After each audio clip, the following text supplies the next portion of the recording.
When my appendix bursts, my parents, my brother, and even my fiance are all too busy celebrating my sister's birthday. I'm outside the operating room, frantically calling every family member I can think of to sign the consent form, but every call is either ignored or hung up on. After hanging up on me, my fiance, Joel Graham, texts back. Sophie, stop being dramatic. It's Yvette's 18th birthday today. Whatever it is can wait until after the party. I quietly set my phone down and sign the consent form myself. It's the 99th time they've chosen Yvette Norton, my sister, over me. This time, I choose not to care. I'll stop letting their favoritism hurt me. Instead, I'll do everything they ask of me without complaint. They'll all think I've finally learned to be obedient, and they'll never realize that I'm preparing to leave them for good. I stayed in the hospital for 3 days, and for those 3 days, my phone stayed silent. I didn't receive a single call from my family. I didn't call anyone either. I didn't scroll through their Instagram feeds like I used to, trying to keep up with every little update in their lives. Instead, I just quietly rested in my hospital bed and dragged my weak body around for checkups and payments. Even on the day I was discharged, I didn't tell a soul. I simply packed my own things, endured the pain in my abdomen, and slowly made my way home. When I pushed the door open, the laughter inside the house abruptly stopped. Everyone was gathered in the living room. My fiancé, Joel, was sitting beside Yvette with his arm casually draped around her shoulders. The moment he saw me, he pulled his hand back and gave me an awkward smile. "Soph, you're back? Where have you been these past few days?" My brother, Joshua Norton, let out a cold snort. Where else would she have gone to? She just didn't want to show up to Yvette's birthday party. She always has to ruin things for her since she can't stand seeing Vivi happy. I didn't say a word. I just headed straight for my room. Joshua seemed surprised that I didn't argue with him.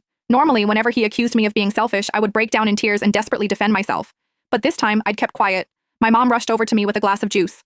"Sophia, we were so busy with Vivi's birthday the other day that we missed your calls. Don't be mad at us, okay?" She placed a glass of mango juice in my hand. Although my heart had long since stopped expecting anything, it still ached faintly. I was allergic to mangoes, but Yvette loved them. There was always mango-flavored food and drinks in the house because of that. But no matter how many times I reminded them, no one ever remembered that I couldn't have mangoes. I handed the glass back to Mom and quietly stepped back. "I'm not mad. I'll just go to my room." Just as I turned around, a loud noise came from the living room. Dad abruptly stood up and slammed his hand on the table. He screamed, "Why have you been walking around with that sour face ever since you came in? Your mother already apologized and even gave you your favorite drink. What's with that attitude? It looks like we've spoiled you too much." My heart twisted, and even breathing hurt.